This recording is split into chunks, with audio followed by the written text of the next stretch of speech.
Hello my dear friends, నమస్తే. Welcome back to our channel ACS tuition. ఈరోజు మన video division easy tricks అండి with 3 table. ఇక్కడ 3 ఉంది కదా, ఆ 3ని వచ్చేసి మనం 3 లైన్స్గా డాట్ చేసుకుంటాం, ఆ లైన్స్ చేసుకుంటాం. ఇక్కడ 3 ఉంది, నెక్స్ట్ 3 ఉంది కదా, అక్కడ 3ని మనం 3 డాట్స్ పెట్టుకుంటున్నాం. నెక్స్ట్ 3ని నెక్స్ట్ 3 డాట్స్గా పెట్టుకుంటున్నాం. అలాగే నెక్స్ట్ 6 ఉంది చూడండి, అక్కడ 6ని మనము 6 డాట్స్గా పెట్టుకుంటాం అనమాట.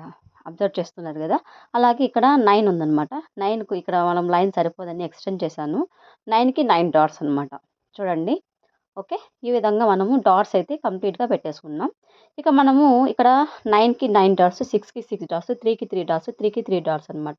ఒక 3 లైన్స్ని 1 లైన్గా అనమాట. ఇక్కడ 1 1, ఇక్కడ 2 లైన్స్ కాబట్టి 2 ఆన్సర్ అనమాట. నెక్స్ట్ ఇక్కడ 3 లైన్స్ వస్తాయి చూడండి, అక్కడ 3 లైన్స్ వచ్చాయి కాబట్టి 3 ఆన్సర్ అనమాట.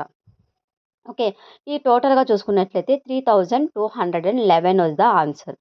ఓకే, 3211. ఈజీగా ఉన్నట్లయితే సబ్స్క్రైబ్ చేసుకోండి.